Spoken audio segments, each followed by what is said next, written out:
Kapuso subay nining nahitabo nga kontrobersya sa simbahan sa barangay Mantalongon sa lungsod sa Barili. Atong kuhan og habig ang Archdiocese of Cebu kabahining maong kontrobersiya sa mga tawo nga gingong nagsamok-samok atol sa pagpahigayon sa Santos nga misa. Ani kita karon mahimutang sa San Carlos Seminary College dinhi sa Dakbayan sa Subo. Ug atong kuhan silang habig ang Media Liaison Officer sa Archdiocese of Cebu kauban nato karong hapon, Monsignor Joseph Tan. Mayong hapon, Monsignor. Mayong hapon sa Taniko, mayong hapon sa tanan nga nagsunod ka nato sa programa sa GMA nga balita.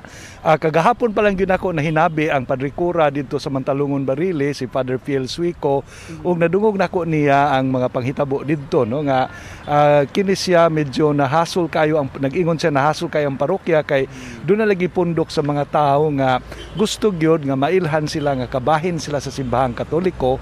Apan ang ilang mga pamaagi dili sukwahi sa atong mga pamaagi sa simbahang Katoliko muna nga ang Padre Cura nagpaklaro sa katawhan nga dili ni sila kabahin sa simbahang Katoliko ug tungod niini murag nasuko sila ug gisong nila ang simbahan para lang gyud ipakita nila nga kabahin sila sa simbahan ug bisan dihay initial attempt na husayon sila sa yano nga paagi, wala man to mo lampos tungod kay dili lisod man ikaatubang ang pikas partido. Bisan to ang Padre Cura andam unta nga makigiuli pero lisod og pamaagi ang pikas partido.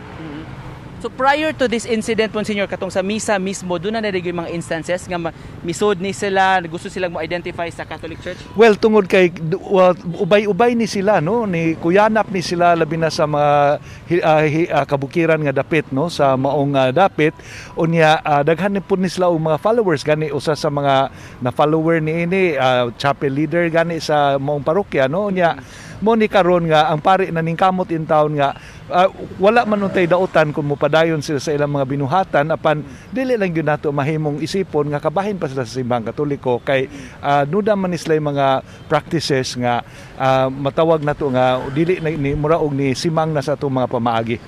Base sa inyong pamahayag o sa inyong pagkikistorya ni Father Suico, Monsignor, katong adlaw unsa kuno nahitabo ato, Monsignor? Unsa may well, bag-o man lang na sila nagsaulo og piyesta niadtong Lunes lang ug murag dayong piyesta to, murag duha o tulo ka adlaw sa wala pay piyesta nisong ning kining ilang leader didto sa simbahan kay ang iyang punto gusto lagi siyang magpaila nga kabahin siya sa simbahang Katoliko ug panahon siya sa misa nisong muna nga giagbayan siya sa pare ug tinabangan sa mga parokyano gitarong siya og pagawas, no, wala man siya giharas, gitawang siya pagaras unya human ato murag diha tatoy attempt nga makigiuli makigpulong, no, nga nga mahusay ang unsay ilang wala masinabtanay apan mura man og mosimang ang pikas partido ug lisod ikasabot. Monsignor, doon na balaod, taod-taod na gyud ni Article 133 sa Revised Penal Code, offending religious feelings. Can you tell us more about this? Well, ang usa sa atong mga katungod mao man ang katungod nato sa pagtuman sa kagawasan nato sa pagpili sa atong matang sa pagsimba ug pag-ila sa Dios, no. So muna nga magtinahuray gyud unta ta sa atong usag-usa ka mga conviction sa pagtuo ug kun palitan mulampas na taniana nga buhat ang mga butang nga dili muhatag og igong pagtahod sa gituhuan sa uban sama sa pagsong sa mga kasulugan nga relihiyoso din kana klaro nga sukwahi na sa nisupak na sa kagawasan nato og supak sa balaod nga nanalipod sa atong kagawasan. Monsignor, nahinabi na ba nimo si Archbishop Jose Palma may tungod ani nga mga issue? Doon na ba siya? Well, actually wala pa kay primero kong nakadungog niini sa Facebook, no, kay mura og ni viral niya sa Facebook. And then gahapon kay diha magikoy tuyo sa Mantalongon ningadto kong Father Fiel mo ginay una niyang gisgot ako kung unsay mga panghitabo dito may tuod ni mga punduka.